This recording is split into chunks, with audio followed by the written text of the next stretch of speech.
This?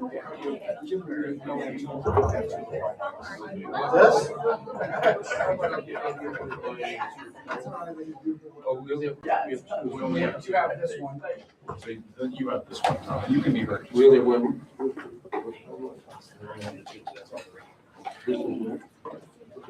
I'll just give it to you because I want to stand up and it's hard to do. Okay. So we'll trade out.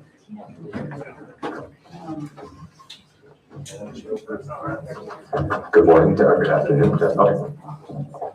Hi, I'm not the MC or anything like that. My name is Doug Nick. I'm the communications director here. Thanks for being here. The reason I'm talking is we are live streaming this, and of course we have news media in the back. And because of that, there's a microphone on the table there. We have one up here. When you speak, if you don't mind, I know it's a bit of an inconvenience perhaps. Everybody's comfortable doing it, but because we do have people on the internet who don't know who you are, can't see you, if you would please just say, hi, I'm so-and-so representing or whatever your affiliation is, that would really be helpful. And if you could speak into the microphone when you speak, we appreciate that if you could. Thank you. Okay. First of all, I really want to thank everyone who's come here. And I especially want to thank those of you who come who are Democrats, because we have a big problem to solve and it can only be solved on a bipartisan basis. And there's not enough bipartisanship in the world today, so maybe this group can be a good role model for doing that. There's nothing more important than keeping our kids safe. Nothing more important than that. The greatest tragedy and sign that we had not done our job is if some maniac invades a school, kills 20 kids, as has happened in other states and could happen here, and there's no one there to protect them. And if that were to happen, the parents would never recover. And if they found out there were things that some decision makers could have done that they didn't do, you can imagine how they would feel about that. So that is something that we have to take very seriously. The possibility of that kind of tragedy and our responsibility to be sure we're ready to defend the kids if that does happen. If you look at this chart back here, this is from Phoenix Union. We got it from the Phoenix Police Department. 8 incidents of somebody in school with a gun, 4 with shots fired, 43 sexual abuse of a juvenile, 9 sexual assault, 19 child abuse, 19 narcotics and dangerous drugs, 75 assault and aggravated assault, 64 threats, and 14 thefts. And that's just what we know about. It's probable there's a lot we don't know about. So this is something we have to take very seriously and do everything we can to deal with it. And sorry, I should have turned off my phone.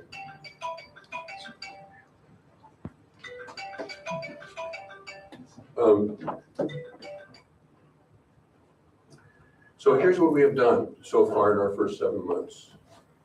We've we funded school resource officers, police in the schools, which were at 190. We've increased them to 301, almost a doubling of that number. We've also funded 566 counselors or social workers. Now, you will be hearing later from Mike Kirkenbach, who is the head of our safety program and who was the assistant police chief in the Phoenix Police. And he will tell you that even from the standpoint of the police, it works better if they work in tandem with social workers. And he's going to give you some ideas about how we can make that happen. Some of you may know I served 24 years on the school board, and the first time I was on the wrong side of a 4-to-1 vote was when the other 4 wanted to take social workers out of the schools as an economy measure. And I voted against it because I thought it's important if a student has problems, let's say at home, they can't learn and they need someone to talk to. And I felt very strongly that we should have a social worker in every one of our schools. That is still my view. Now, I feel like I'm in the right place if I get attacked from both sides. So I got attacked by Greg Moore in the newspaper, who said that putting police in the schools made a passageway to prison. In effect, saying he thought people should be able to get away with crimes and not suffer any consequences.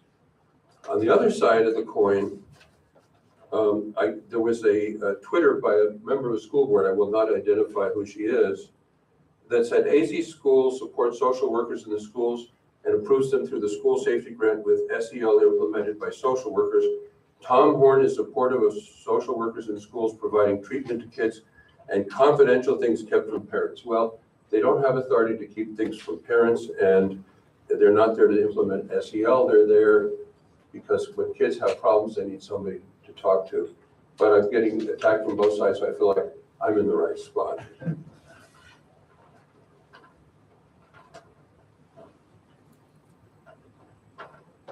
So let's talk about the two big problems that we have that we need to address.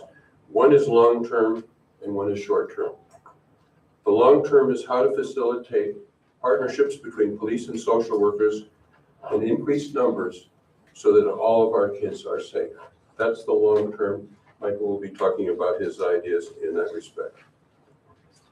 In the short term, here's the problem. And the problem is a subgroup of what we have to a bigger problem that society has. This problem society has is too many young people that used to go into law enforcement are not doing so. And so there are bad deficiencies in the personnel for the police departments. And so we have agreed to fund schools with school resource officers, but they can't find a policeman to fill it because the police department can't afford to share the person because they're short-staffed. That's a very serious immediate problem. We can't have a situation where we funded something and they can't find someone to fulfill it. It must be solved immediately. And that is also something Michael will be talking about. The other thing I wanted to say about the shortage of people working in public safety is that we don't just talk about it, we're doing something about it through career technical education. We have 122 high schools and 12 CTEDs training 7,292 students to work in public safety.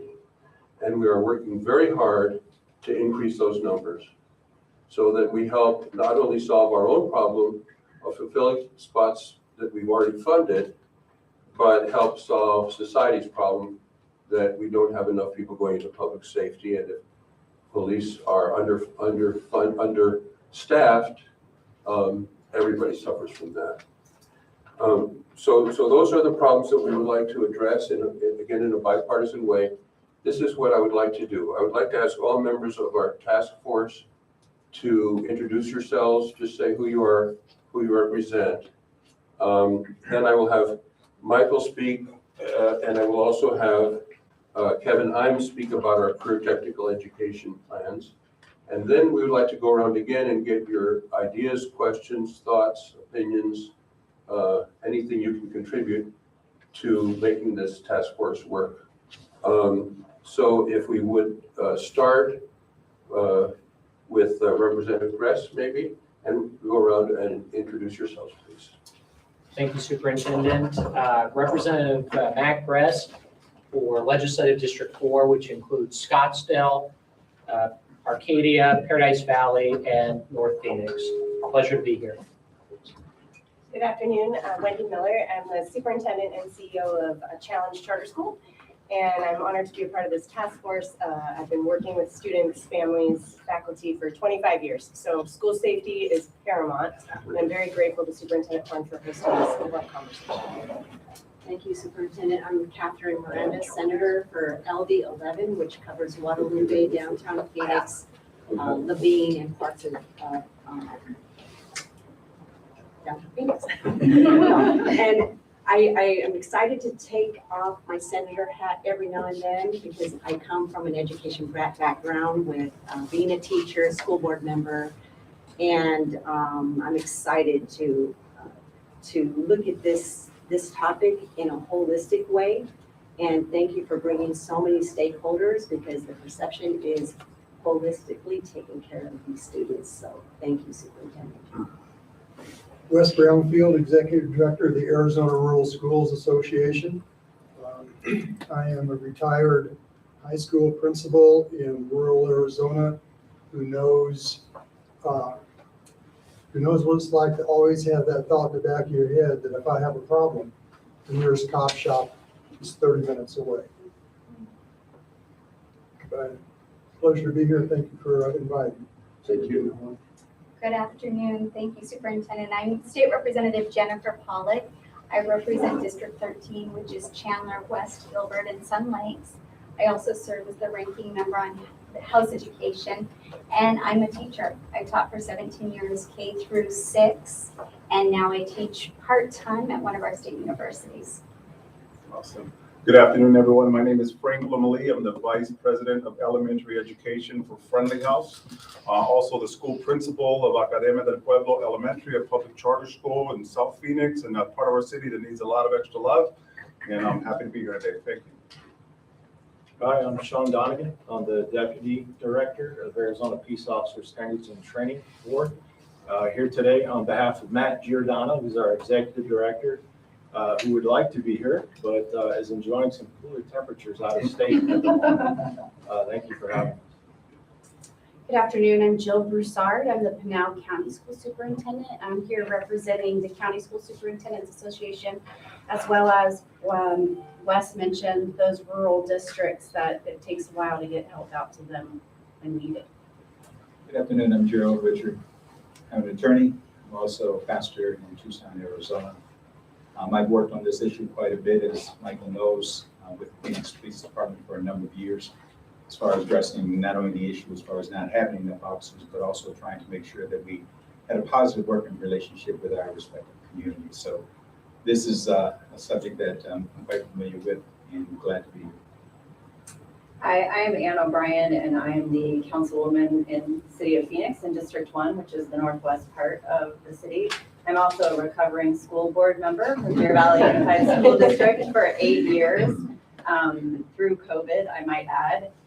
And I've had a maybe a little bit of different path than everybody. I started as a parent, but I became a substitute teacher when we needed substitute teachers. I coached, and then became an advocate and a school board member, and have been working on school safety for some time in our community, as well as I sit as the chairwoman of the Public Safety and Justice Subcommittee for City of Phoenix. So I'm thrilled to be here and help to solve these two problems.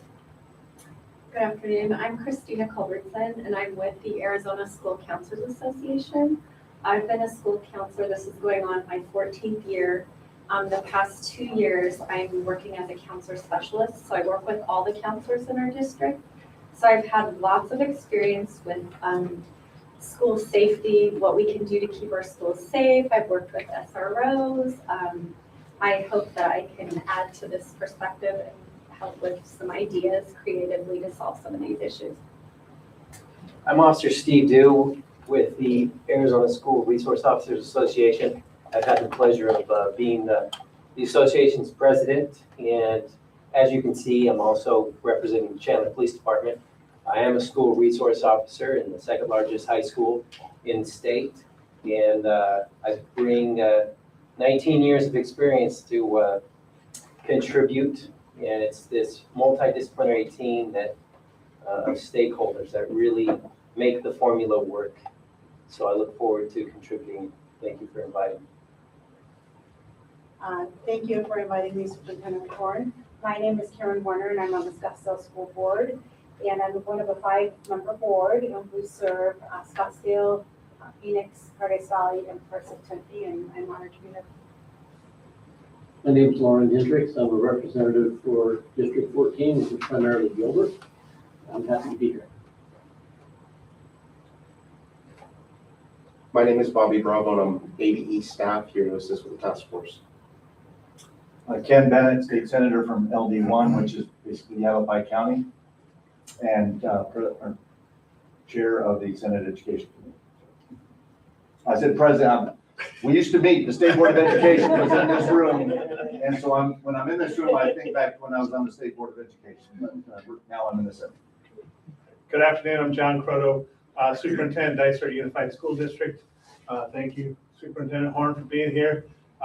What an important topic. It is the topic on everybody's mind, and as school starts this year, safety is It's what we preach and what we talk about all the time, and it's unfortunate that we have to nowadays, but it is the most important thing we do, to get those kids to school and teach them, but they have to be safe in order to do that. So thank you for inviting me. Hello, my name is Sid Bailey. I'm Associate Superintendent here at ADE. I oversee the school safety program. Education's been my life's work as a teacher, a coach, 14 years as a principal, and 6 years at a district position before coming here. And we have some people on Zoom to introduce themselves. Art, how are we doing this? Bobby, are you able to put them back up? Yep, let me go ahead and put them back up. And if you want to go ahead and call on, it looks like Senator Alston is unmuted already. Senator Alston? Yes, thank you so much, Superintendent Horn, for including me in this task force. I represent LD 5, which is Central Phoenix and North Central Phoenix. Additionally, I serve on the Phoenix Union High School District's board and am a retired teacher of 35 years. Thank you. Thanks, Leila. And I remember you from many years ago. We knew each other when you were a legislator. David? You have to unmute yourself. Oh. Sheriff Rhodes. Is that me? No, say Sheriff Rhodes again. I need to, he may not have heard you though. Do we have to unmute him? Or does he have to unmute himself? I've asked him to unmute himself. Okay, got it. Okay, David.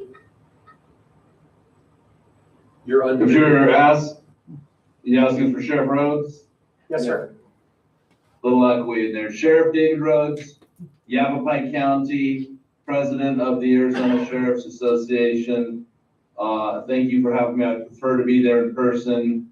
Got in late last night. Excited to be a part of the conversation. Megan? Hi, Megan Kidder with the Arizona Association of Counties. We work with all 15 county sheriffs and school superintendents. So thank you for having us. Lance? Do we have to unmute Lance or does he unmute himself? Hello, my name is Lance Spivey. I'm the police chief in St. John's, Arizona. I'm grateful to be able to participate in this task force, and I'm the current president of the Arizona Association of Chiefs of Police. And Leo? Hey guys, Representative Leo Biasucci. I apologize, I'm mid-drive, so don't want to be on camera driving and on my phone at the same time. So I apologize that I can't be there, but excited to be part of this.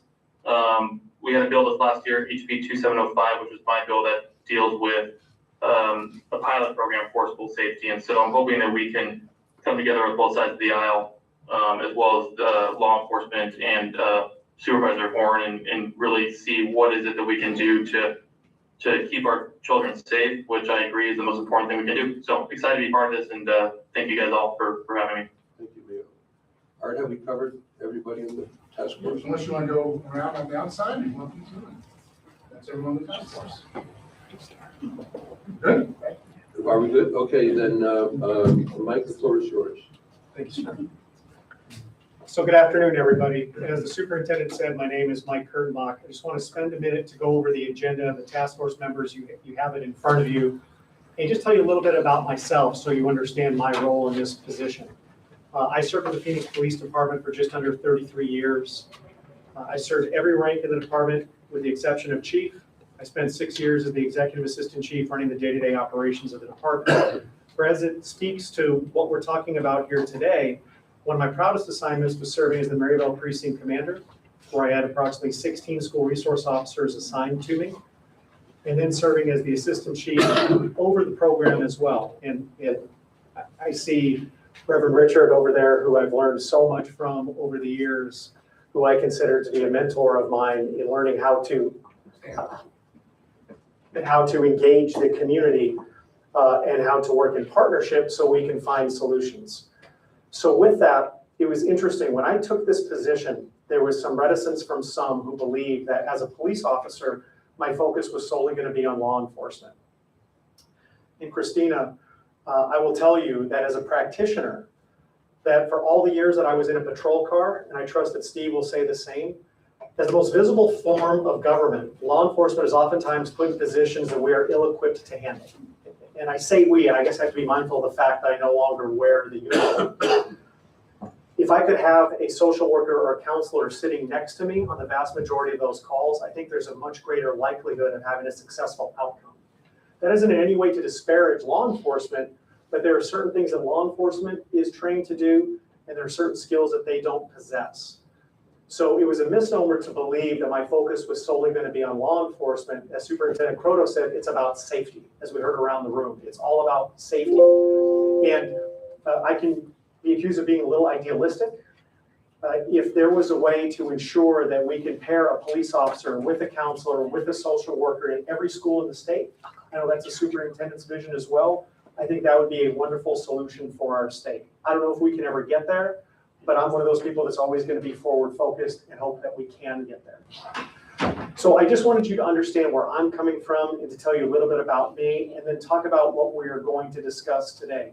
So you're going to hear from me a lot. In a minute, I'm going to go over just a couple of things. I'm going to turn it over to Kevin, who's going to speak to you, and then you're going to come back to me to talk about task force objectives. But I want to focus on successes first and foremost, and then talk about the challenges and why we are all here. So in terms of the successes, and you'll see a chart in just a minute, the superintendent addressed this. Under his leadership, we've had the opportunity to expand the number of funded or awarded sites throughout the state from 190 school resource officers to 301. I would say that's pretty significant. When we get down to the challenges, we're going to talk about how we actually fill those positions. At the same time, we didn't do it at the cost of counselors, social workers. As the superintendent said, we went from 565 that were funded under the past administration to 566. We stayed static, understanding the value of those positions. Now getting into the meat of it, into the representatives and to the senators that are in the room and all of our elected officials, we're going to talk at length about Arizona Revised Statutes 15-154, which governs the school safety program, and the limitations that I believe exist within that to provide those resources to the schools that can address the school safety. With that comes staffing for school source resource officers, counselors, and social workers. And if we were in that utopian vision to fund all of the positions that were asked for, and even go beyond that to all of our schools, how much funding would that take to get to that point? Bobby, if you would go to the next slide, please. Bobby, do you need to plug in your laptop? Yes, sir. So this right here talks about, there's two different pots of money. There was the ongoing pot, and I'm very grateful to our legislature and governor for giving us this $30 million. You can see the number of school resource officers that were under the previous grant that are there now. That's get you from the 190 to adding 111 to get to 301. The counselors and social workers that were funded under the last grant, the $30 million pot. You can see, if just like Mike, you're not telling the truth. Not all of those were funded. They were picked up under this second pot of money, the $50 million pot. That was a policy decision that was made by the superintendent. But there's a delta. There's a delta there where we weren't able to fund all the positions because of the limitation that came with this. And just to clarify, the 30 and the 50, that's 80, but there was carryover from the last grant, which allowed us to fund some additional positions. So as I said, I just wanted to take a minute to, there's one more thing that I want to discuss. And for all of the representatives, task force members that are sitting around the table, on the back of your agenda, just so we're all speaking with the same language, there are some definitions. Now, I believe as a police officer that law enforcement used a lot of acronyms. Once I came over here to the education space, and I see Councilman O'Brien shaking her head, wow, this is a different world, right? We use a lot of 10 codes and radio codes, but the acronyms. So if I slip into acronyms, I just want to make sure that you have the definitions.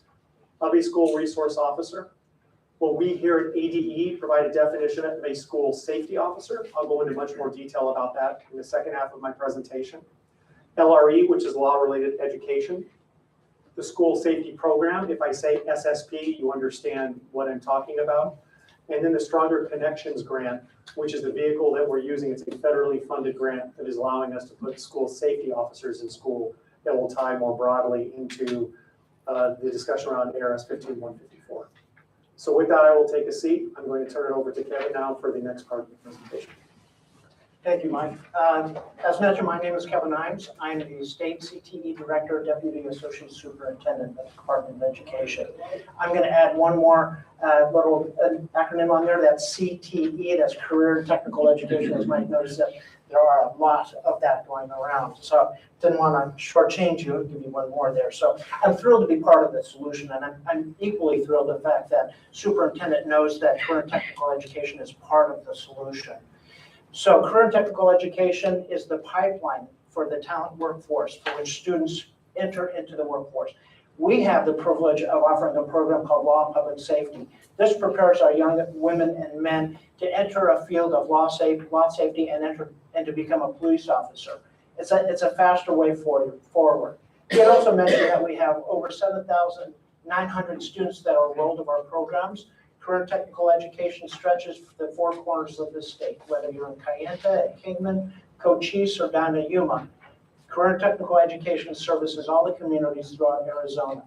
And I'm so glad that we're going to be able to be proactive. We talk about resources. Money is one, certainly, but capital resources are the other thing.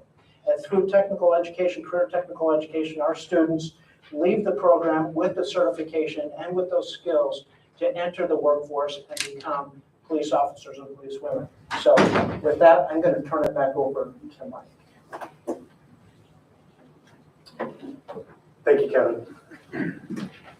So I want to go into greater detail about what we've identified as task force goals and objectives. And I'll go down this list here. But I talked about the number of jobs that I had in my tenure in the Phoenix Police Department. One of the things I love to do was teach. I don't claim to be a teacher. It's interesting, for whatever reason, you know, most police officers, if they go and they get a master's degree, they'll do something in Master of Public Education or Administration. They'll do something along criminal justice. I pursued and secured an MED in Human Relations, never knowing that I would work for the Department of Education. But I taught a lot on the department.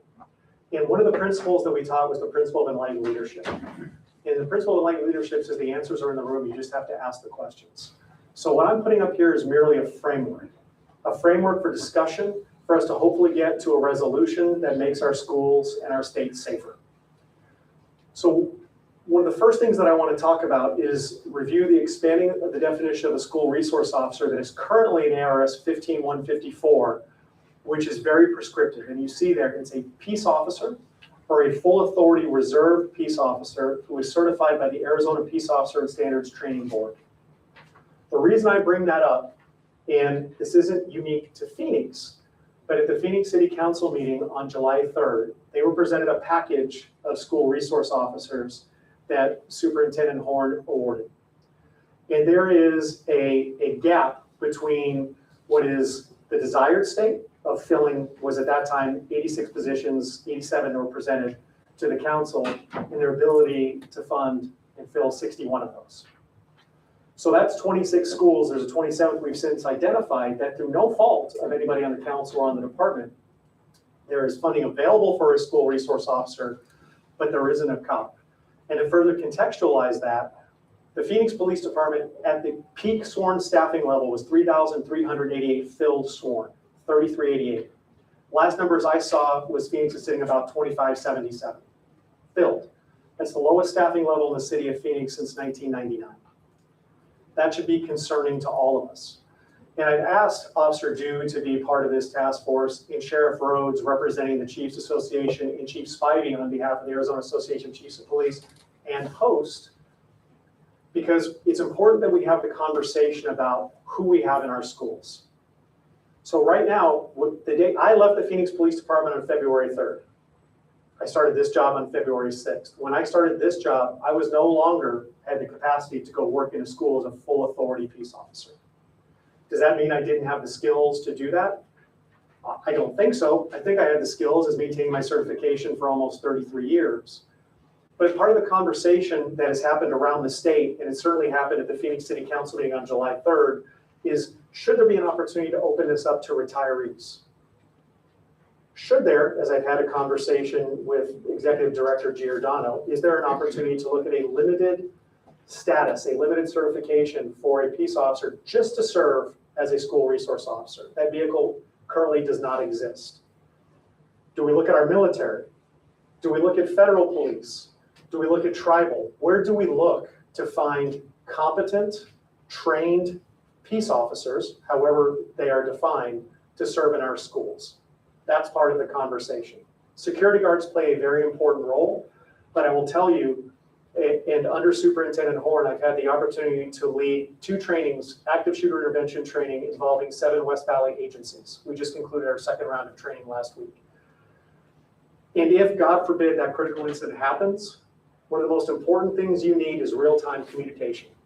You need a uniform who has access to their radio, who can talk to responding units in real time and can receive information real time. That's the importance of having somebody who is certified in whatever capacity. Again, no way maligning security guards, but they don't have that ability to have that communication.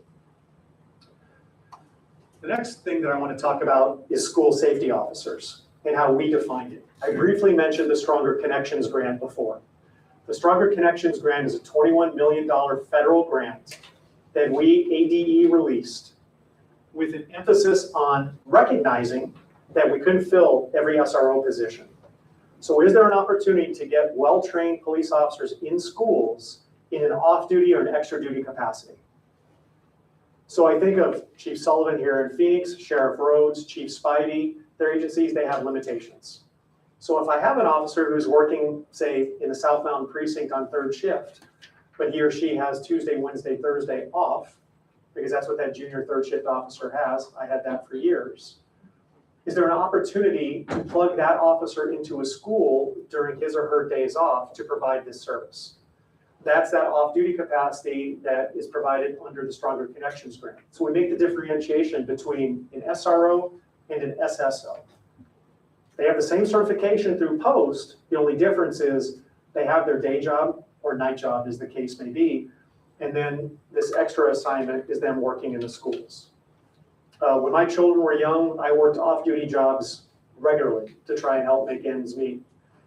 That is normal for these officers. It's then not just taking an officer and plugging him or her into a school, but then also ADE ensuring that they have the requisite training to serve in the capacity of an SRO, because the last thing I want to do is, I know how Officer Dew has put so much of his life into being a school resource officer. I don't want to in any way diminish what our SROs do. It is such an important function. In a perfect world, and you hear me talk about that, you should not be able to differentiate between that's a school resource officer, that's a school safety officer. They should be able to do the same thing. It's just about adding capacity within the schools. Training.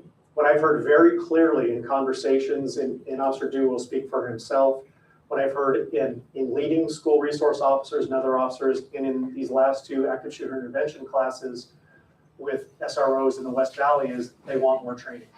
Not specific to a shooter incident, but just more training in general that is job specific. Law enforcement is constantly evolving. I'm not that old. I recognize that I've been on a long time, but when I came on in 1990, we carried wheel guns. Well, nobody does that. There were no body-worn cameras now. There wasn't technology that exists as it does now. But even the laws, they evolve. So it's important to provide important training to our school resource officers, also to ensure they have the ability to interact with special needs populations, and they can serve appropriately within the schools. And I mentioned this earlier about the importance of integrating our officers with counselors and social workers. I believe they should serve as a team. Everybody has their own duties, I understand that. But if I stay in my lane, I know when it's appropriate to engage that counselor or social worker, and vice versa as well. But how do you do that? You do that through establishing a relationship and working through a partnership. And then those of you, if you did pay attention to the SRO guidance manual that was put out this year, previously it required that there be an SRO deliver 180 hours of law-related education each school year. We removed that requirement. Does that mean that we don't think LRE is important? No, we think LRE is very important. But what I heard very clearly in talking to school resource officers, and I'm not speaking for Officer Dew, but for some others, if I'm an SRO and I work in a high school, it may be difficult for me to deliver that 180 hours of SRE because of all the other duties that I'm providing. So we want our SROs and our SSOs to work with their principals and to work with their administrative staff to find that sweet spot, what makes sense. But what this isn't about is just putting guns in schools. We cannot overstate enough the importance of the relationship. There has to be that relationship where you demystify the badge, where you establish that you could be that officer friendly that existed many years ago, and in my heart, it still exists today. But how do you do that? You do that through those face-to-face interactions. So these are the objectives, the general objectives that we would like to work through. Bobby, if you'll go. So I guess before I get to the next part, to see if there's any questions, and we can go back to the objectives if you would like. Any questions about anything I brought up? Any concerns? Mike, let's wait till they go around and they can do questions and. Okay, certainly. Well, then we'll go to the next slide. And I promise this is my last slide, almost. So understanding that this is an executive body that's right here, that's sitting around the table, I'm proposing establishing working groups. Working groups that will roll up our sleeves, and all of you are welcome to be part of that, but I understand that you have busy jobs in addition, where we can talk about, these are general categories that I'm proposing. So operations, staffing. How do we get more resources, meaning counselors, social workers, police officers, and the SSP funds juvenile probation officers as well, but there's only 2 statewide right now. So if you're saying, well, Mike, you missed that, it's only because there are 2. They're very important. So how do we get more resources? Well, to get to more, you're going to need the second bullet point, funding and grants. How do we find the requisite funding to meet the need that exists within the schools? Because it's a capacity issue. And as I talked earlier about training, and not training that is just to cops. I don't want cops to be siloed, counselors and social workers to be siloed. There is training that's going to be unique to their positions, but I'd love to see more integration and how we could partner them and we could work collaboratively together. I guess, Bobby, we'll go to the last slide then. And this is a proposed timeline. So the proposed timeline would be that these working groups, I'm available. I will be there in my team for every one of these meetings to work cooperatively with you and get the resources you need. When we identify who wants to be part of those groups, we start meeting. We can meet next week. We can meet with whatever cadence makes sense, and then bring that back to this body at a time that you decide, whenever that may be. That's in 4 weeks at the end of the month to give the group a chance to work on it. That's 2 weeks, whatever. So I will leave that there. And stop. So I was asked how often I think this group should meet, and I said, well, I want to hear from the group as to, how often they want to meet and are able to do so, given their schedules. So I would suggest we go around by the same order, starting with Matt Kress. We'd like to hear questions, thoughts, opinions. We want to learn from all of you. It's a wonderful, diverse group with different points of view. And so we'll start with Matt. Thank you, Superintendent Horn. And I have thought about this issue for a long time, having been a former school board member, the Madison Elementary School District, as well as a former teacher and a school bus driver. And it's one of the issues that I hear from my constituents a lot, especially from parents with young kids who are about to enter school, and there is a fear that they have that their kids aren't going to come home. And so this is a timely conversation, and I applaud you and your leadership in it.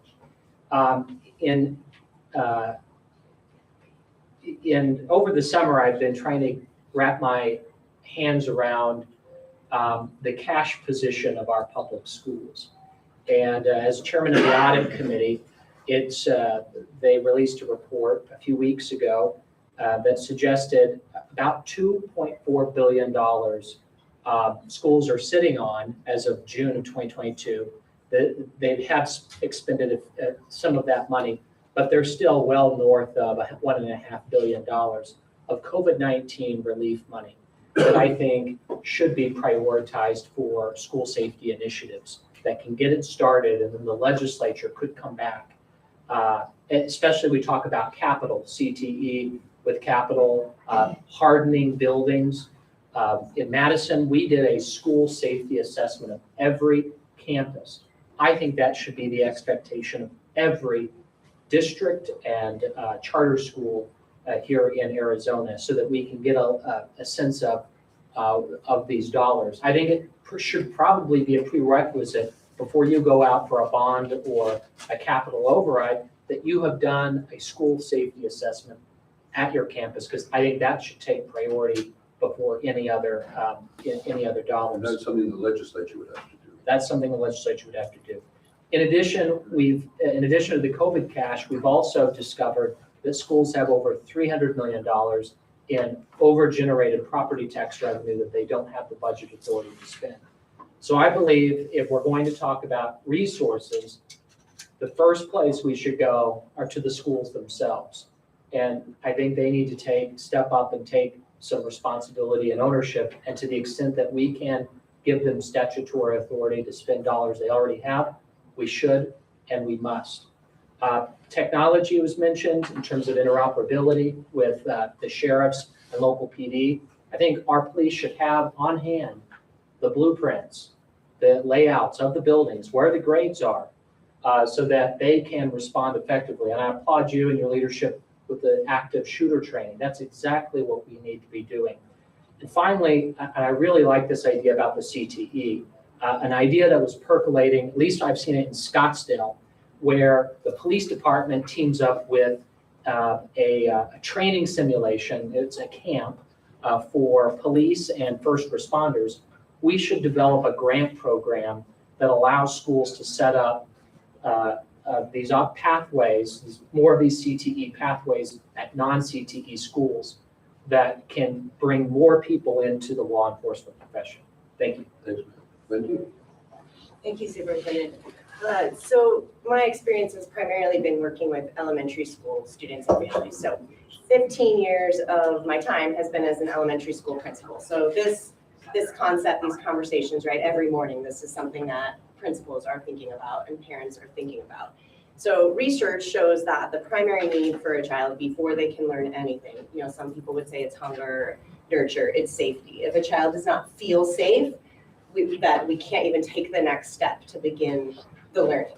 But I think that what safety feels like for a student looks a lot different, especially in my elementary lens, than it does maybe for the parents that drop them off, or some of the other community members that surround them. So I think to really have this conversation effectively, we have to be looking proactively as well as reactively. And so for me, with my littles lens, ensuring that we're incorporating into the conversation that basic character education. The Department of Education has also committed a lot of time and resources to that. At our school, we teach about service, love of country, civic engagement, and we have our officers out. And so, we also just Friday did our high stakes safety training and made sure that our teachers and our families were comfortable with the processes we have in place. But long-term, to really have that long-term success, goal 2, we have to ensure that our littles are surrounded by conversations that support law enforcement, and then also that just make them feel safe at school, which looks different to children than it does to us as adults. So, thank you. Thanks, Wendy. Senator Miranda. Okay, my first question, as Mr. Kurtenbach was talking about our working groups, is it inclusive with counselors and social workers? Yes. Or we just focused on SROs? No, we have So that a was my representative of focus. the social workers here, and we want to include them. That's the whole point of all of this. Okay, and another thought is, coming from an education background, a former school administrator, there's trust, especially now in the atmosphere, not only here in Arizona, but nationwide, a trust issue with not only school shootings, but also just trust with the dynamics of our families. So as a former school administrator, I taught in the Roosevelt School District and was a school administrator there, also a school board member as well as Washington Elementary District and Cartwright. And I've seen a consistency of trust among, say, our immigrant families having an SRO on campus. So we need to dig deep and not just have a phenomenal plan, which I believe we will, on justifying why SRO should be on campus, but we need to keep in mind, trust is the foundation of our families, with immigrant families, with our school shootings. And that's, if there's an elephant in the room nationwide, the Black Lives Matter issue, the trust amongst them and police officers, those are our families in the school. So I just want to keep all of that in mind. I believe we do have a phenomenal stakeholder group in here that can help with every area. Because my focus as a mom and as a former school administrator is to have that child feeling safe. And it does start with our counselors. So let's not just put them in to fill the gap. They are the foundation of that child feeling safe. Mike, do you want to say something about the trust issue? Yes, thank you, Superintendent. Senator Miranda, your points are very well taken.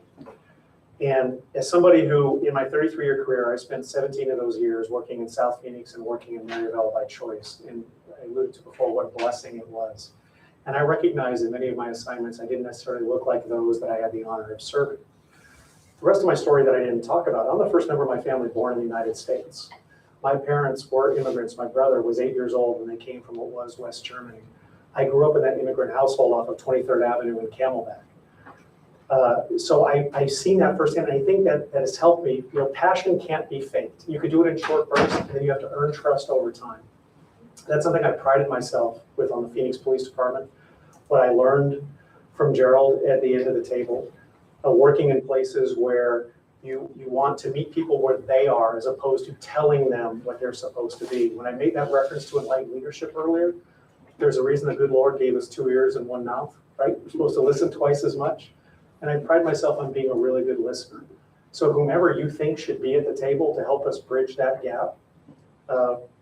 Something else that I was very proud of, the former head of BLM Phoenix, Reverend Reginald Walton, he called me as somebody who doesn't look like him, and we stood together to decry violence of all kinds.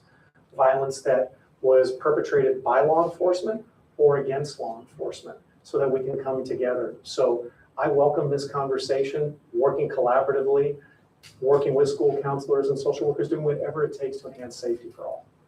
Thank As long as we're bragging about being immigrants, I want to brag that I'm an immigrant too. I was born in Canada to parents who were refugees from Hitler, from Poland. Very proud of being a naturalized American. Interestingly, polling shows the parents most concerned about safety for their children are the Hispanic parents. Let's see, Wes? Well, as I was listening to this conversation, I was thinking back to my experience. And when the discussion was perhaps to use retired law enforcement officers.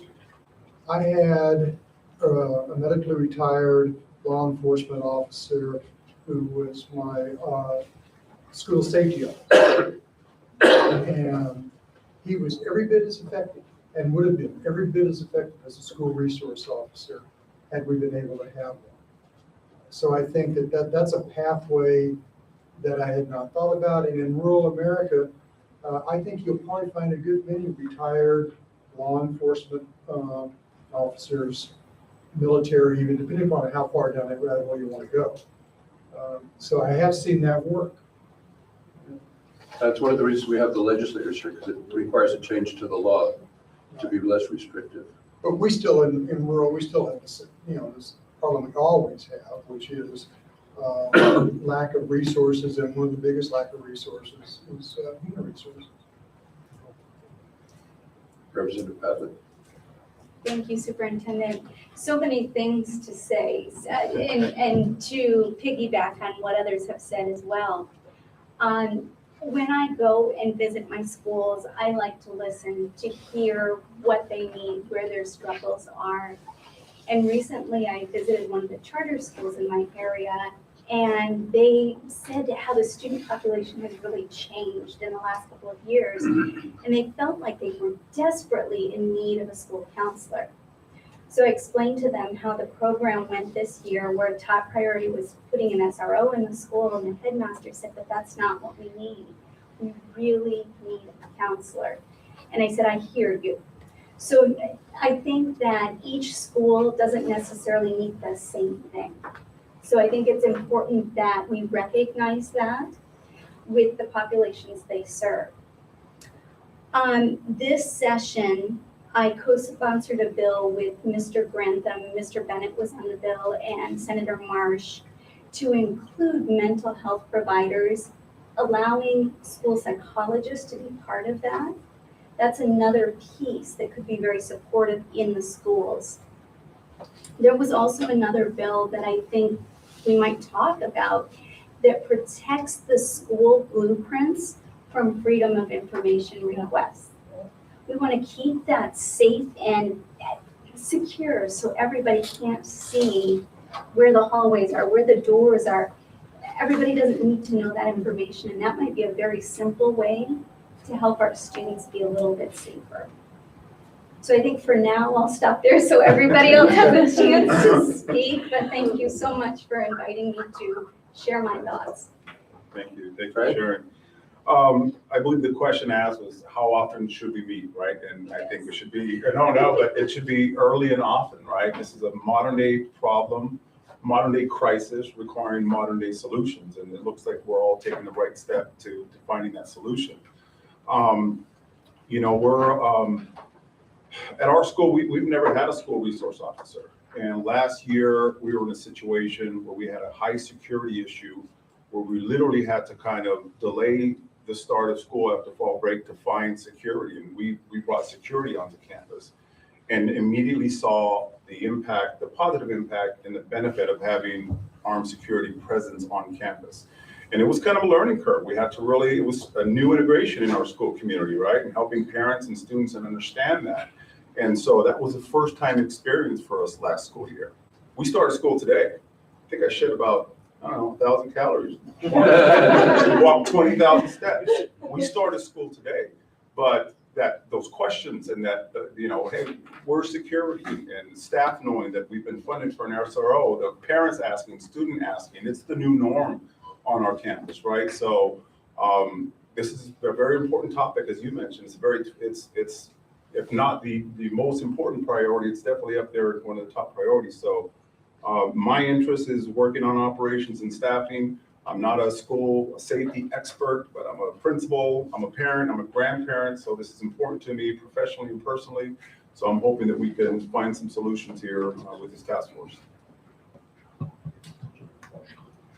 So thank you. What was discussed already is the statute that provides the opportunity to put school resource officers into the schools. And as was alluded to, it currently specifies a full authority peace officer certification. And for those who are not aware, that's what the vast majority of officers in this state currently possess, that form of certification. There's 156 law enforcement agencies, about 14,500 officers. And again, the vast majority possess that full authority certification. We've got legislators in the room who may revisit the statute, but as it exists, I can assure you that each officer that has full authority is held to the same hiring standards. They receive the same basic training. They're held to the same annual training requirements and held to the same conduct standards. And that's really where the role that we play for law enforcement throughout the state. And are happy to assist in any way we can with this important. Sean, would you be open to having a special kind of certification for people just to be SROs and not other kind of police officers? That's for the legislators to decide that, and it truly is on my side. No, I don't think so, because they require that you be certified by post, but you could issue a special certification. We cannot. Post exists as a result of the statute, and there's administrative rules that flow from that. But we do not have the ability in and of ourselves to go into the statute to make adjustments to that. Jill Broussard. So so many of the things we've already brought up are things that we've been discussing for years, you know, around various tables around the state and nation. And one of the things that always comes up to me, and I think that I'm gonna have to ask Christina, what the ratio is between counselors and students here in the state of Arizona. I know it's upwards of. The last time that I checked, I got an email with all 50 states. And I believe the only one that had more than us was Indiana or Illinois. I can't remember if it was Indiana or Illinois, so we were 49. The ratio is supposed to be 250 to 1. I can tell you it has got better over the years. I had one year where I had 1,600 students between 2 schools. Yeah. And at my last site, I was 300, and that's because I was on the safety grant. So I was lucky to be at a school with 2 counselors, one fully funded by the district, and then one on the safety grant, which was a 3-year grant. Okay. Yeah. So the last statistic I had heard, and I had been corrected since then to a larger number, but I didn't write it down. So the one I remember was 7,000 students to 1. I believe it's 600. It's like 650 or something like that, I think, in Arizona. Okay, well, that's so much better than what I remember, but still, that's a huge jump, especially even if we're talking about a partnership between law enforcement and those counselors, because we know that they can be that first line of defense and recognizing issues. But I think that we need to continue to look at the partnership between districts and local law enforcement.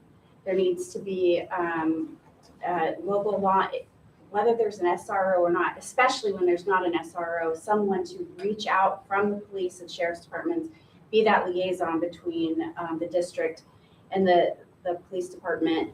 And I agree with the blueprints. That was something that was pretty difficult. I think our sheriff's office had talked to us, can we get blueprints of all the, and then there was some hesitation between the districts. But I wasn't even going to mention this because my son offered this as a suggestion when I told him what I was doing today. But then, is it Sean? Yes. Sean mentioned, and he says they have security guards. They don't have an SRO, they have one SRO, and then they have security guards that work under the SRO. And that could be an option, an alternate certification to get more people, more SROs, or what we would, I'm not sure what we would call them if they weren't fully certified police officers, but I think that could be a great option to get people into the school for us. Thank you. Gerald? Superintendent, it's great to be here. Always good to see Mike. I agree with Wendy. I agree with the senator. There's some issues that we need to address as far as community being at the table as well. There are too many individuals that believe that school resource officers represent a pipeline to prison. And we cannot have that. We need to have those children and families know that that is not the case and that's not what we want.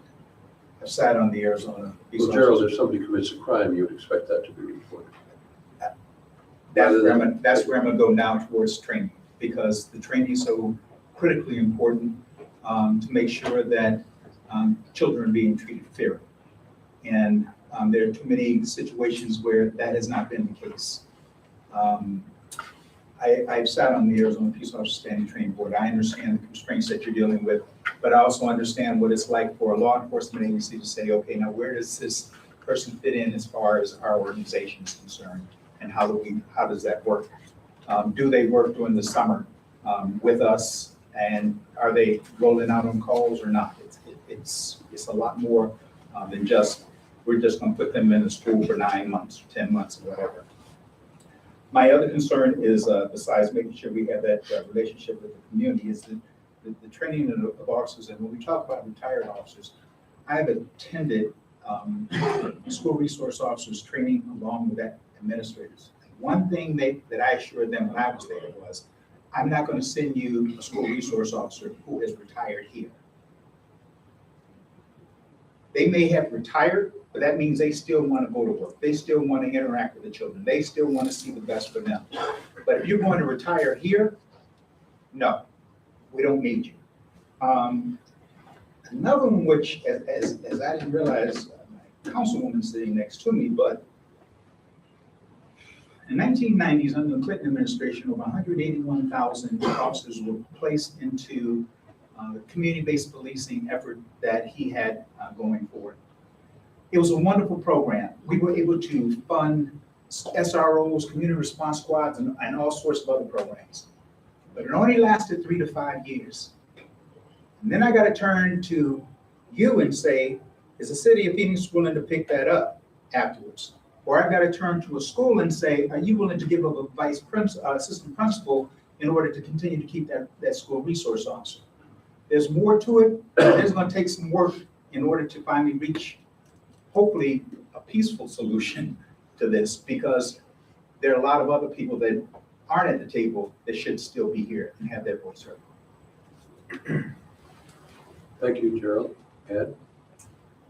Thank you, and I'd like to continue a little bit on what Reverend was saying about that safety and the communication and the community. And I apologize, I don't know, there are some additional statutes that prohibit our school districts or charter schools from talking to our police departments about some things that are going on. We had a very eye-opening incident in Deer Valley many years ago. And I won't get into all the details, but it really was frustrating for a family whose son was the victim of a crime, and yet the child who committed the crime, while waiting to find out what the result of that was going to be, was in the school, yet the school had no idea that the child had committed a crime with a BB gun, it ended up being, but he shot the child. That is frustrating to me, that we're operating in silos so that we can't share information in the best interest of the student who needs help, the students who need to be protected, our staff that needs to be protected. So that working collaboratively and figuring out what statutes need to be adjusted so that we can do so in the proper way. I love that Mike is talking about working collaboratively with the SROs and our training, our counselors and social workers. But additionally, one of the issues I think that occurs is that the entire school staff needs to be trained. Teachers and office staff, nurses, everybody needs to know what the purpose of the SRO or the SSO is on that school campus. It shouldn't be to arrest a child for every little thing because that teacher or staff member can't manage it. And then that discussion that we started in the city of Phoenix when, we figured out that we don't have all the personnel. I want to figure out different pathways so that retired folks or folks who left the police department but maybe still want to be involved in some kind of safety occupation and maybe they love their kids' school and they want to be on that schedule. So how do we do that? I want to find solutions. I don't want to hear this is how we've always done it. So thank you. Thanks, Em. Our all-important representative of the school counselors. Yes. So many things came up as you guys are having conversation and so many things that I think about, but I want to start with my perspective as a school counselor and how that relates to school safety. So as a school counselor, I can tell you what grade level has the lowest reading level. I have that big picture. I can go in and tell you which students are failing. I can tell you which students have chronic attendance. I am the one who puts in the interventions for that. I'm the one that puts together the staff to deal with those things. All of those things that make a school feel safe and successful. And I think school safety, just like learning, is so multifaceted. So when we think about, not only protecting in those situations where it becomes violent, but also how school counselors can have that overall view to kind of prevent some of these things, to make kids, like you said, feel safe at school because it does look different to them. And what are the things you put in place at your school to make kids feel safe so that they're wanting to come to school? I can tell you about our discipline data. I can tell you which populations are disproportionately represented and what are we doing at our schools to look at that and address that issue. And it's different at every school. You know, I work in a district now where I look at all the schools. And so it's like, hey, Tina, do you see this data? What is wrong here? What can we do with these students that keep getting in trouble, that have the highest discipline rates? And it's not like their peers. And so we have that valuable data that we can work with law enforcement or SROs to make things safe in our schools.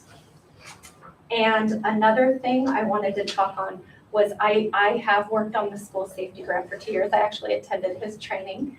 One of the things that's hard, because you guys are having problems getting SROs too, you have this funding available, but you can't hire them. Well, we had the same thing with counselors. We weren't able to fill all those positions. And I came down 2 years ago and we had conversations about it. But my biggest fear, and actually why I left my district and went into this position, was it was going to be the third year of the grant. And, you know, I have 2 children and, you know, my husband, and we have this family that I need to sustain. So if we want to keep school counselors in school, we also need to make sure that we have the funding that's going to guarantee their jobs. I remember one year in, maybe 10 years ago, where they cut all of our school counselors in our district in half. And it was very scary. I'm like, am I going to have a job? And I think people that go to interview for grant positions have those same thoughts. Well, man, I only have this security for 3 years, and then what's going to happen? Everyone's going to be looking for a job that third year if we don't have those. So those are things I think we need to think about on both ends when we're considering funding for. We did renew everyone. I know, I was so excited. I know my former school counselor, she was able to fill the position, so I'm excited for her. Yeah. So thank you for listening.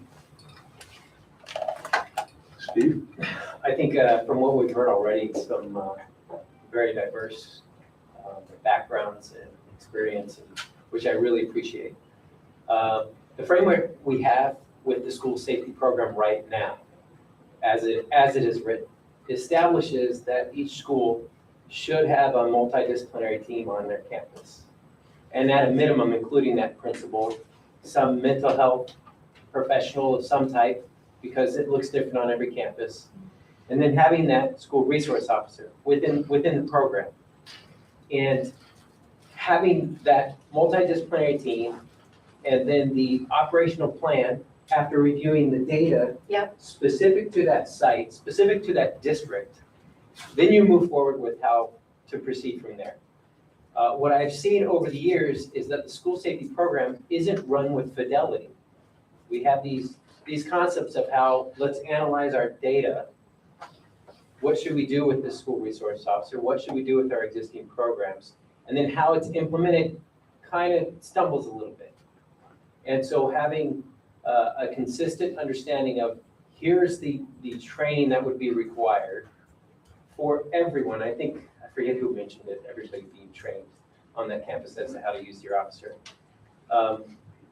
Because it's not just the schools with school resource officers. I've been called to other schools who don't have an officer. You've had patrol officers show up on your campus.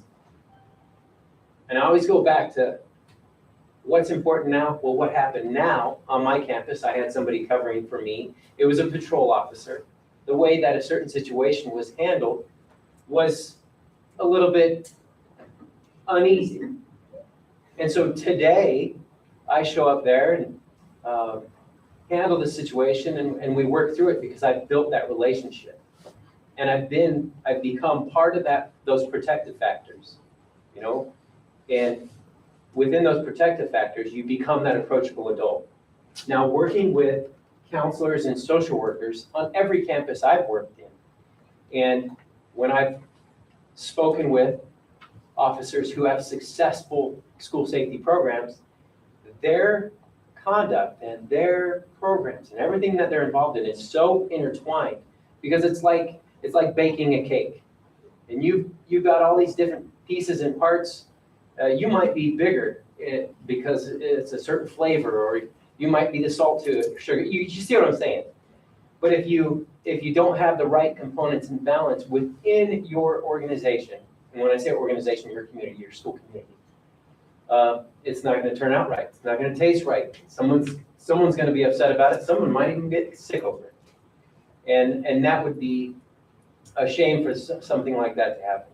So I'm really big on that collaborative piece, because it's gonna happen anyways. And if we can establish a model that can be followed not only by the school resource officers that might be on that campus, but even a model as to whether or not what training you have available for that patrol officer that responds to that campus within your smaller communities. They're all on the same page.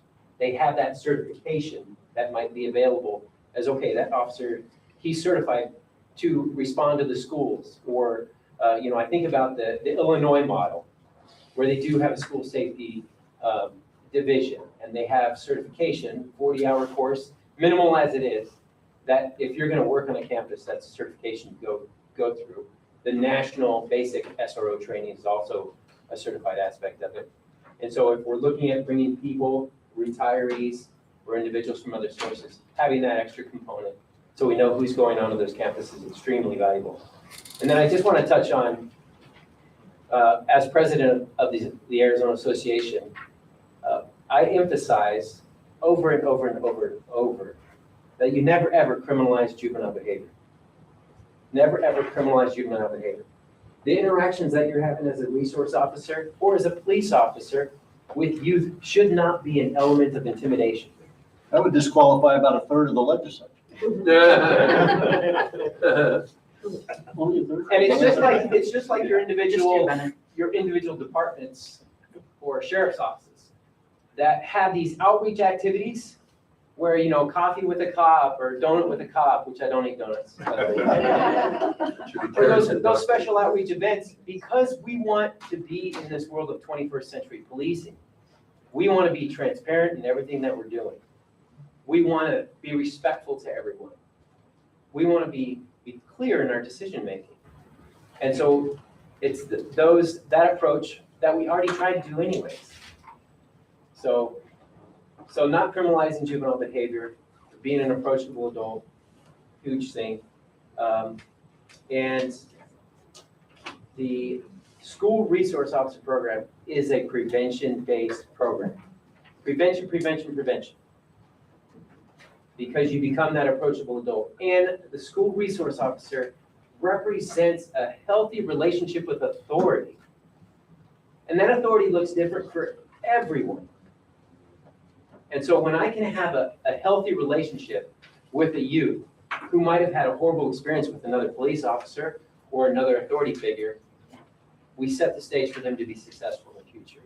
And I represent a future employer, a teacher, a professor.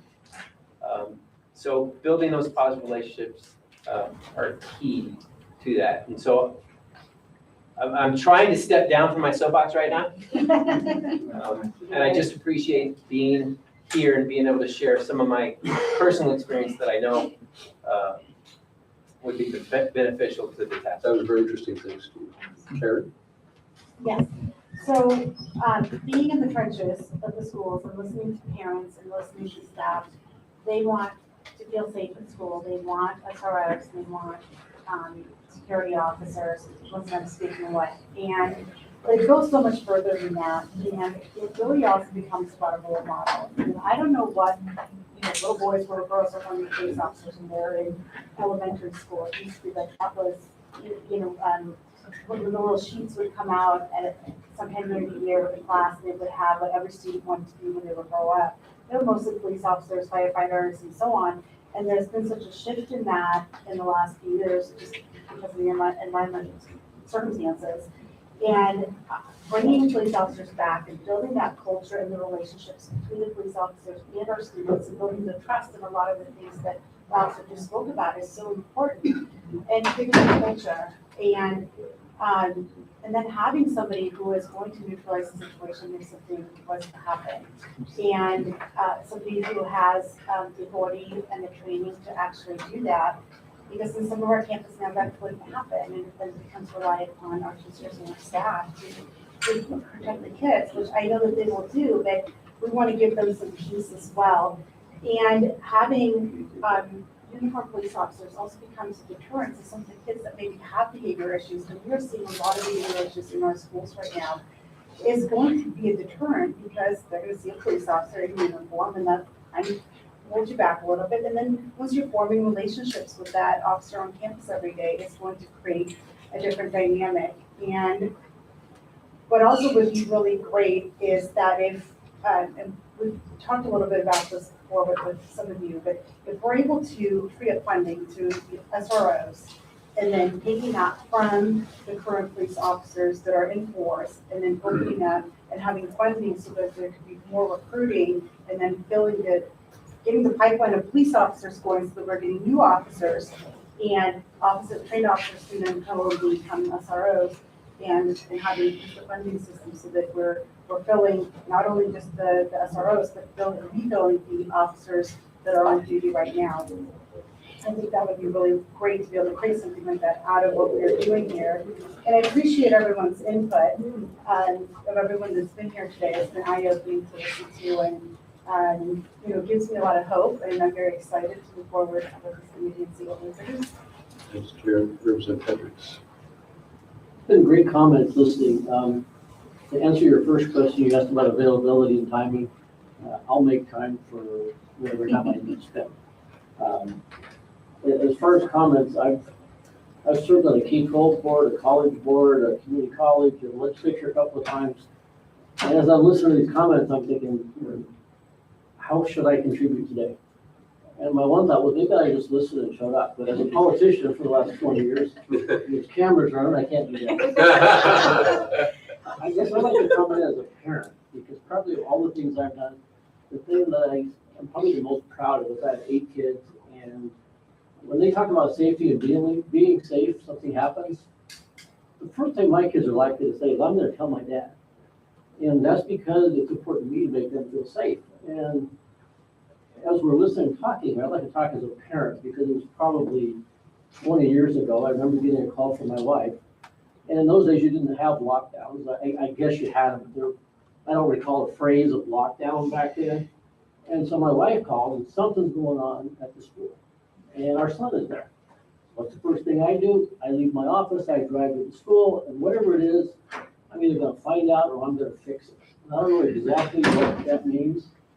But so I drive down to the school, and I try to get in the school, and you can't come into school. There's something going on, nobody can come in.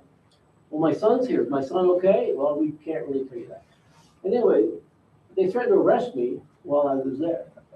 And so I guess in my mind, it turned out what it really was, somebody got off at the wrong bus stop, and a kid was missing, is what was going on. So it was a pretty minor problem, and I'm sure things have probably improved now. But if somebody could have just said, somebody got on a bus, we don't know where they're at, can you go home, your son's fine. But communication-wise, and even now my kids are largely grown, but I have grandkids. But even right now, I'm pretty involved in the community in an elected office. And if somebody asked me, what's the protocol at such and such grade school or high school or even the community college, I'd probably look at you with a blank face and try to dream something up as to what the process is, what the communication is, what would I do as a parent, how would I know it's okay.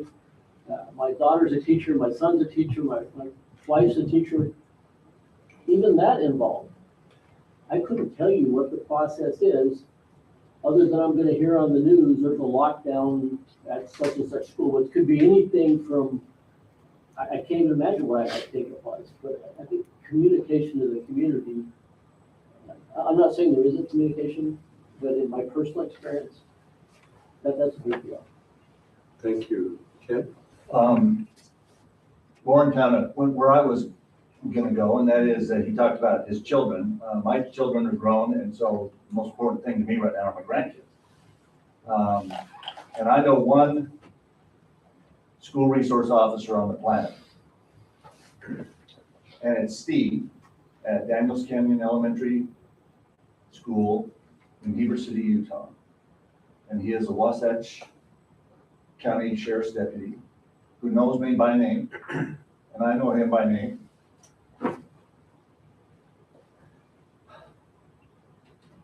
And the 4 little ones that go to his school all that matters to me. So I think the only thing I could add to what everybody said is if we keep 3 groups of people in mind as to what's best for them. And by far the first one are the children. If everything we do in the legislature and Senate Education Committee and the School Safety Committee or whatever it is, if we are focused on doing what's right for the child, we will succeed. Second and third, and very close together, are their families who loan them to us for however many hours a day and how many days a year. And then the staffs of our school. So if we keep those 3 groups of people in mind as to what's best for them, then I think we will succeed. And that applies not only to school safety, but to school academic performance, school funding, if you keep those groups in those orders and that as your priority, we will solve a lot of problems, or in this case, prevent some. The only thing we do, Mike, better in education than create acronyms is compare ourselves through statistics with other schools in other states and other this and other. So we're, and Arizona is first in a few things in education in the United States. Not many, but, and we are supposedly near last on more than we would like, but the one thing we never want to be on the list of, and we haven't had a major incident in this state compared to what some states have dealt with, is we don't ever want to be the last worst incident. Thanks, Ken. John? Thank you. First of all, amazing comments just to sit and listen to them towards the end. There's a lot of good stuff. A couple months ago, I was asked, or a comment was made to me, as a superintendent, it's just another thing on your plate. And my answer was, no, it's not another thing. It is the most important thing. It's what we do. It's not another thing. So talking with that, is this thing called school safety another thing? And as I listen to everybody's comments in this room, powerful comments by a very powerful group, is what do we all define as school safety? And listening to everybody in this room, I think we all have different pieces that if we walked out of here and gave a definition to, we would all come up with a different answer of what we think school safety is. So collectively, as a group, if we are going to be powerful and make that decision and change the landscape of safety in the state of Arizona, then we need to define what we think school safety is in this state. What is it that school safety is? What is the baseline? What should it look like? And we all got to collectively agree to that as we send out these work groups. Is it an audit? Is it the blueprints? Is it the training?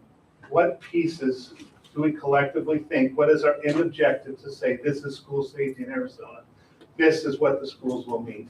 And I don't think we have that right now, because I think people in the state think it's another thing on the plate. It's just another thing we have to do. Well, we are going to have that incident if it's another thing we have to do. We have to be smarter than that. We have to be ahead of that. It has to be the number one thing that we look at and the number one thing we need to get done. So this group is powerful. I mean, it is awe-inspiring sitting and listening to everybody talk, truly. And I think we can make a difference, but we need to all come to the collective agreement of what are we talking about? What are we trying to solve when we leave this room? Thank you, John. Sounds good. Well, our job at AD is to really sit and listen. It's been a fascinating time listening to you, and then to try to really get back together and wrap our brains around what are our next steps and how do we create these subcommittees to move forward and to come to a vision. And I would echo what John said. We train administrators on vision, spend a whole day how to create a vision for your school and your staff, but I can explain how to kill a vision in 30 seconds. And that's give somebody 2. That's all you have to do. So what we have to do is coalesce around one vision, and then we can, and the people at this table can make it happen with whatever we come up with and decide collectively. Thank you, Sid. I guess we go to the people on the online. David?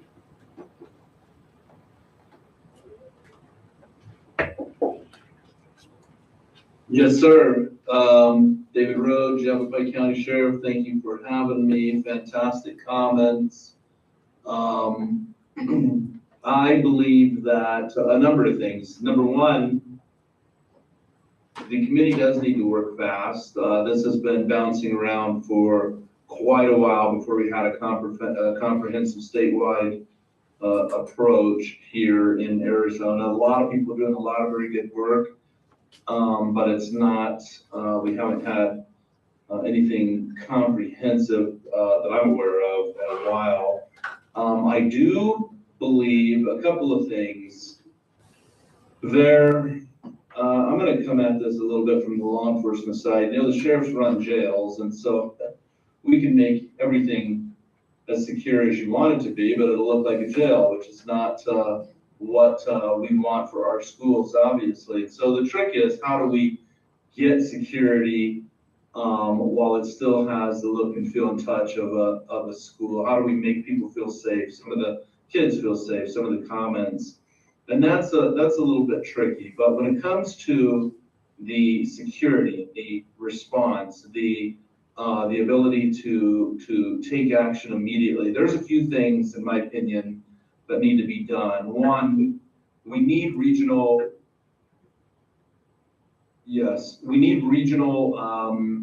multidisciplinary teams that are made up of decision makers within the organizations that are represented. And those multidisciplinary teams need to be able to respond to any actionable intelligence that comes out immediately about any potential threat of any type. One thing that we know is that in almost all cases across the country, there was some type of information that was known to authorities prior to that critical incident taking place. And the ability to, or the responsibility, not the ability, to respond immediately and make things happen is key. And those multidisciplinary teams obviously include law enforcement, they include the schools, that include behavioral health treatment. But the biggest thing that needs to happen is there's got to be risk assessment. And that risk assessment has got to be zeroed in on firearms. You know, about I believe around a stat I saw, around 90% of the school shootings, or the median age of school shooters, were 16 years old, and 90% of the firearms were got from home, obtained from home, or from relatives. Those kids couldn't buy guns. And so there's got to be education, public education about firearm safety. The risk assessment, looking when you get information about potential threats by individuals to schools, we've got to go out, and we've done this a lot. You go out and find out any access that those kids could have to firearms, and attempt to neutralize it through a number of ways. I do agree, school resource officers are powerful. We have 2 here in Yavapai County. I would have 1 at every school if we could have them. But the problem is certified law enforcement officers are a premium right now, and we just can't get enough of them to respond to the calls for service that we have.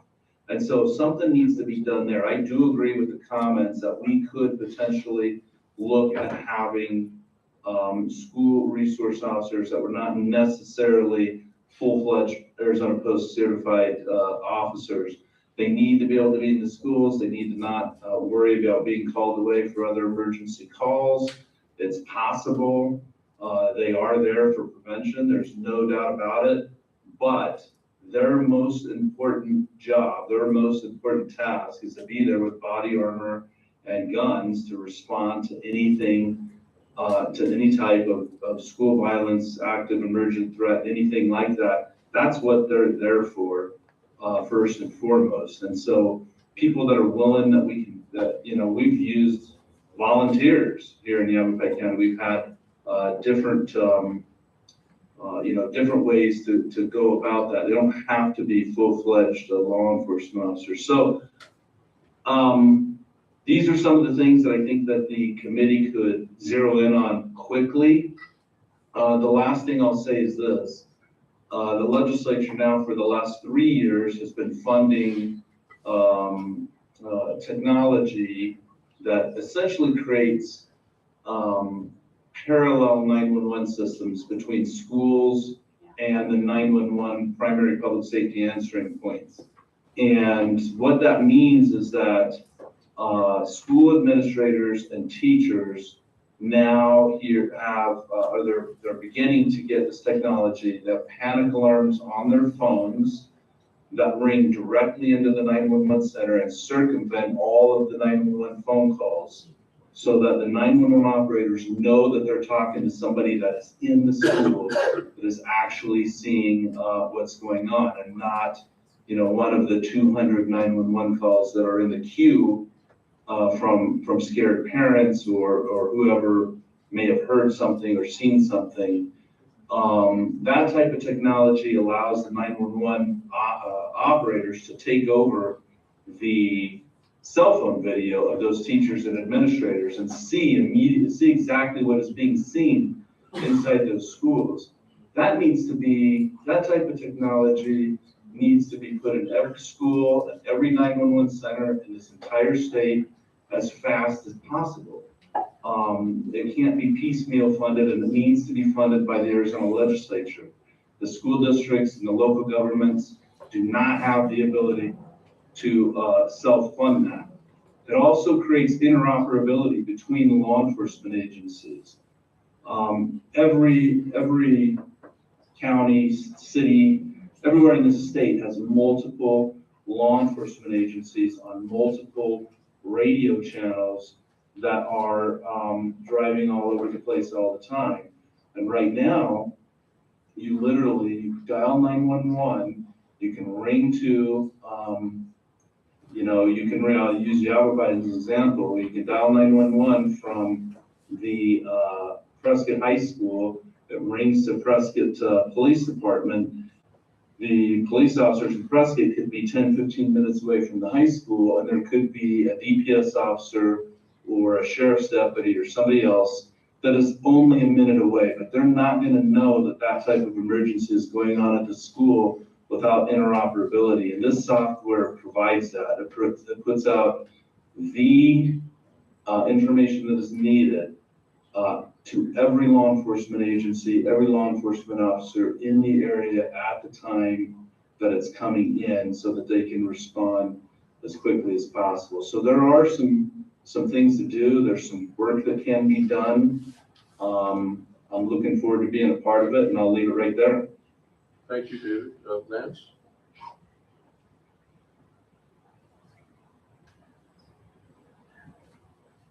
Thank you. Listening to the comments, there is some conflict in the law, and I've learned that recently between education law, and we need to really look at where public records law and, for example, Title IX investigations. It's a new thing that I've learned about, and there's some conflicts there that we're dealing with and working through with the school district right now. That's very important. Another complaint that I hear regularly from meetings at the school with our SRO program, the school safety program, is the mandatory reporting. When it's something is reported to DCS, it seems to not be taken care of or anything done or reported back to the school. I think DCS probably needs to be involved somewhere in this task force. They're a vital part of any type of response. It needs to be a holistic response that we come up with a plan, and we have to be able to put political ideologies aside and do what's best for the students and the faculty. That's our number one priority. Okay, I didn't think anybody would propose making this group even bigger, but we'll invite the head of CPS. Megan?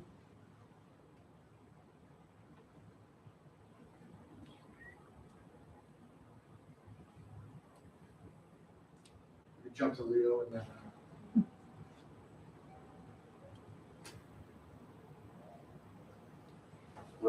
she's unmuted.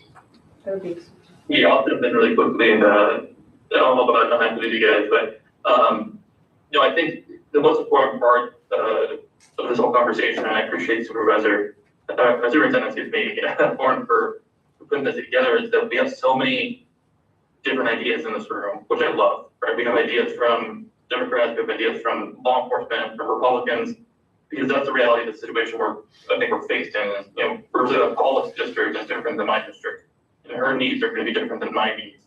And so I think it's extremely important that whatever program we develop, we have the options for us to pick and choose, for these schools to pick and choose what is best for them, what is best for their environment. And I think that starts with us coming together and, meeting with law enforcement and getting the data. You can't dispute that, right? They're going to have the information on what works, what doesn't work, what information is coming in, what they know and don't know. And then we can decide, okay, what can we do to make sure our schools are at the point they need to be? And then how do we tailor it to the school? Because all our schools are even different. And, I know I have schools in my district that have SROs and they love them. I know that there might be schools that don't want SROs. So they don't, then how do we have another option that is going to be just as good or can fit in place of an SRO? So I think us meeting as much as possible before the legislative session is important, because if this is going to be a bill, we need to make sure it's ready to rock and roll by January. And so I'm available and willing to meet as much as we need. And I hope we continue to have these conversations, because the more we meet, the more we throw our ideas around, the better that holistic picture is going to be on what this looks like. So thank you guys. Thank you. Now, is Megan done? Is that a problem? You might give her one more chance, and then if not, we'll wrap up. Okay. Megan, are you there? Do you want to unmute her? I don't believe I have the power. I'm asking her to unmute herself. Okay. She has not done so. Okay, all right.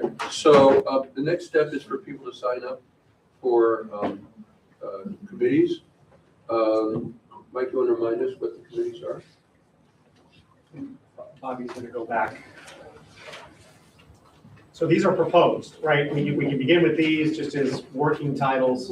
There were three main areas that I was proposing we look at: operations / staffing, funding, that'd be legislative or grants, and training. So you can sign up for one of these, or you can suggest another one if you think we should have another one. And my chief of operations, Art Harding, was the one who proposed this group. And so thank you, Art, and your reward is that they will email you their choice of committee. And My inbox. The Department of Education system is very easy. It's first name dot last name at azed.gov for anybody, any of the 600 people. So it's art.harding@azed.gov.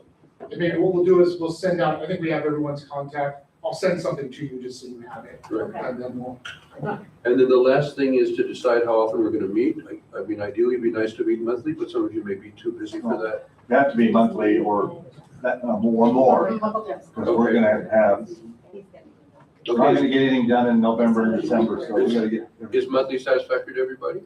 Okay, so we'll meet the first Wednesday of every month at 1 o'clock here, And working groups will meet in between. and the working groups will meet in between. So thank you very much. This has been a terrific session. We've learned a lot by listening to you, and let's solve these problems. Thank you.